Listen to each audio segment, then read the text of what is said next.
Okay. So, going to this panel, it starts off with all the little introductions and everything, you know, no recording, all this other regulations and whatever for the panel, and then he's like, now without further ado, we're going to be asking each other basically the most embarrassing questions we can think of. And his one rule was we couldn't ask him stuff about like him being a voice actor. He wanted that saved for being the for like when he was signing shit and whatever. So basic general idea here. He would call on someone, like he'd have a bunch of people raise their hands and he'd call on somebody. And when they got up front, they had to he'd flip a coin. They had to call it. If you called it right, you got to ask him a question. Any question. If you got it wrong, he got to ask you any question. So I go up there. I want a game called Ed. I go up there. And he goes... He starts to ask me, what's the most embarrassing thing you've ever done? And I know that's what he's about to ask me, because he goes, what's the most embarrassing thing? He's like... And I'm just like looking at him like, hello, I'm just as rainbowdash. And he's like, yeah, you're right.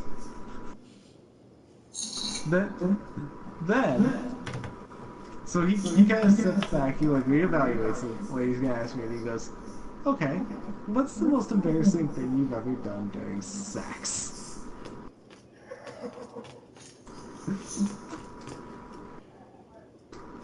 Or no, not done, blurted out. What's the most embarrassing thing you've ever blurted out during sex? And I'm like... So I look back at him and I think for a second, I'm like, is that a penis?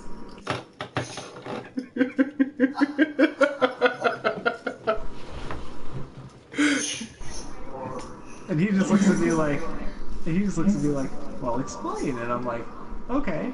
So me and this girl are in a room. Things start getting hot and heavy. I feel Fun fact here about this story. Mike is what we call in the dating world forever single. Shut up. We can shut up. So, continue your story, because this is what makes it better, is the fact that... You know, I was getting there. You had to cut me off and interrupt me. I'm very drunk. What can I say? I'm sorry. Anyway. How about shut up and let me finish the story? I was getting there. You ruined the punchline. Okay. Good God, come on. You ruined the punchline of my Japanese golfing joke. Exactly. Come on, Flip-Flop. Finish the story. You ruined the punchline of my story about the Japanese golfers. Anyway.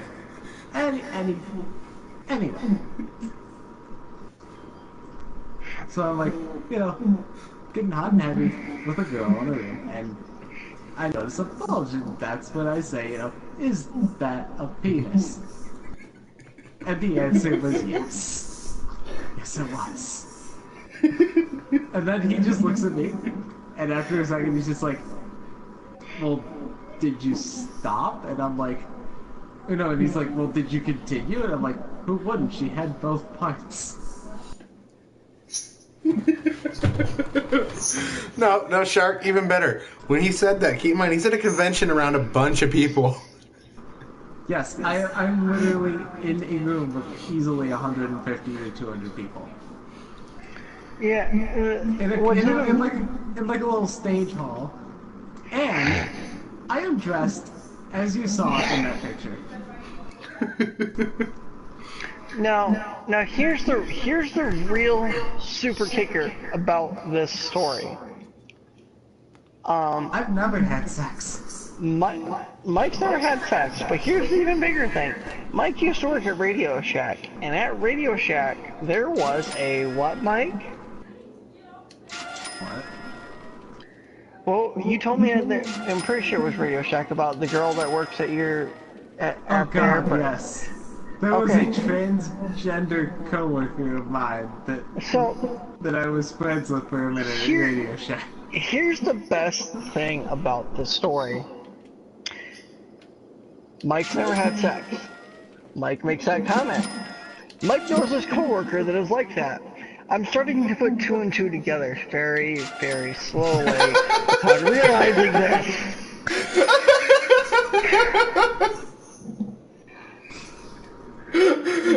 Meanwhile, Mike may not have had sex, but he damn well got to third base.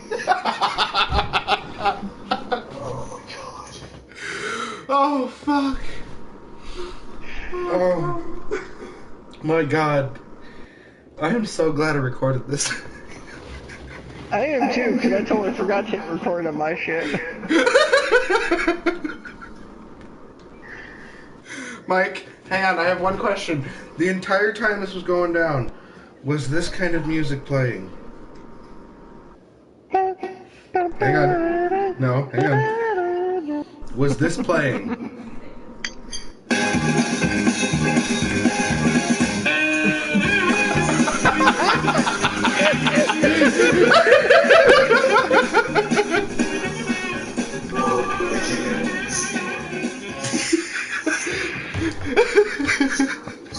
We broke Shark.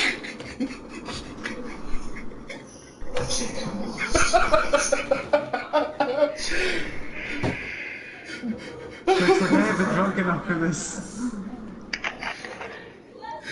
Oh, God. Oh, the best laughs are when they make you cry.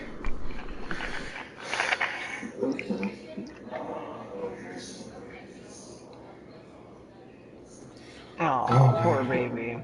You know, Reaper, what was the best part about why they were all waiting in line to go into that panel? I literally waited till the line was at max capacity. Now, you gotta understand, this is like a big fucking, like, hall for, like, where they would have, like, their sports and fishermen shows and whatnot and everything else like that, alright? This is that hall where they line up to go to the ticket room and everything. Literally, as loud as I could, and as abruptly as I could, I yelled, "Wait!" Every single person looked at me. I spun around and I'm like, I look as sad as possible and I'm like, Kevin's a girl? Literally got the line laughing. But then it was even better, because a friend of mine was doing a shipping panel, a Yowie shipping panel, in the room right next to J. Michael Tatum. So she was kind of trying to compete with this, okay? So I was kind of like listening to both panels at the same time, because I'm supposed to be watching both of them to make sure no one under 18 is getting in. I go into her panel, I'm waiting for them to like get to a moment, and I'm like, guys, stop what you're doing, stop. And they're like, what? I got good news and I got bad news. They're like, well, what's the good news? I named my nickel Phillip. What's the bad news? It's a girl nickel! Literally interrupted their fucking whole panel for that and got them all fucking laughing. So worth it. You know what I found out yesterday, guys? Okay, found out yesterday thanks to Dulcie and some guy on YouTube. Oh. There is a guy on YouTube who has like... I'll one more picture too. No, not that dude. There's some guy out there who's got like 300 some odd K plus subscribers. This motherfucker literally makes videos about farting. He is known as the master of farts or some shit. Fartmaster! Fartmaster, yeah. This dude literally has like thousands of subscribers and shit who gear up every fucking week. Yes. Ready for this guy to fucking fart. And then there's comments like, the acoustics of the bathroom make the fart sound so exquisite.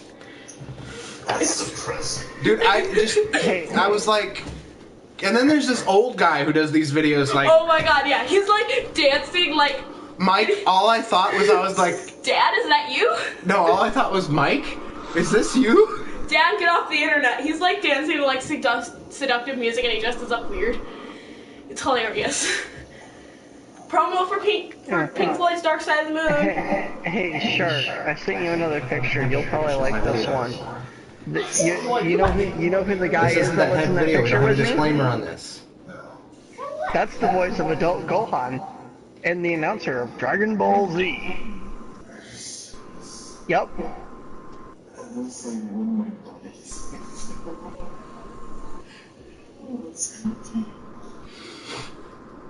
Mike, are you in big city? Yeah.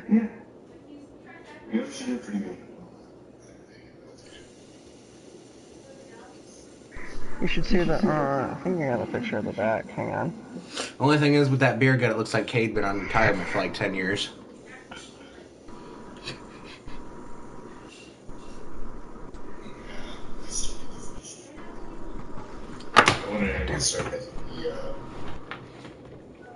What is the helmet from the Corvus Race?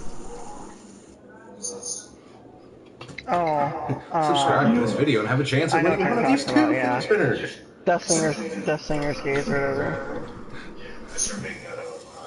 Captain America. Oh, don't do that. Don't do that, dude. Don't do plaster.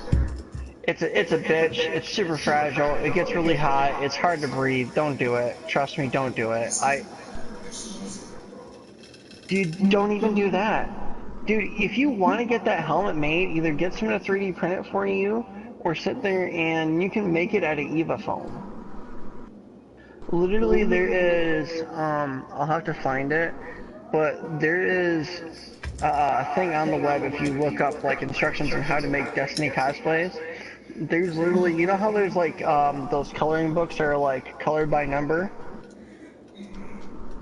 So they have guides. I'll sit there and you basically make like the paper base of it, and it'll tell you where to apply your foam parts here to here to here, so that way you know where to apply it, and you put it all on there and you build it from that.